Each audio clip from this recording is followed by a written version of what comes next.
Heroic Forgeweaver. Phase 1, we tank the boss where he spawns.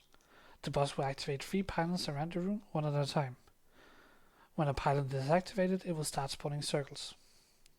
Several people in the raid will get an add debuff. You can recognize this debuff by the line pointing towards one of the pylons. Run through the boss and spawn the add in melee opposite of where this line is pointing. The add will travel towards the pylon, CC the adds and kill them before they reach them. Second mechanic is the circle. The active tank will get targeted by the circle and will have to bring it a bit out of the group. We will have 2 alternating groups during the circle. The circle will put a healing debuff on the entire raid and spawn a big add. The tank who got the soak circle will bring this big add away from the boss. Ranged will cleave/focus this big add down, while melee will stay in melee focusing the boss and the smaller adds spawning. Last mechanic is the circle debuff. Several players will get debuffed and start spawning circles beneath them.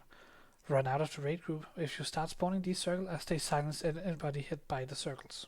After activating all 3 pylons, we get the intermission. The pylon will activate one by one in this phase and start building energy.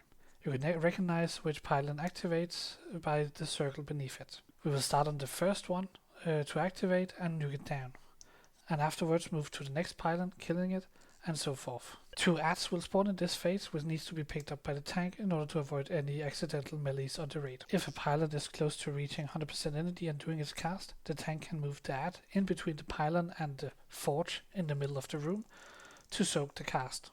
Once all pylons are dead, we go back to phase 1, though with a short damage and window before we get to it.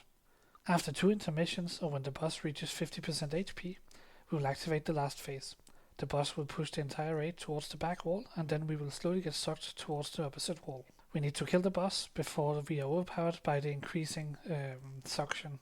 Adds and circles will still spawn in this phase. Simply place the adds under the boss and use them for funnel.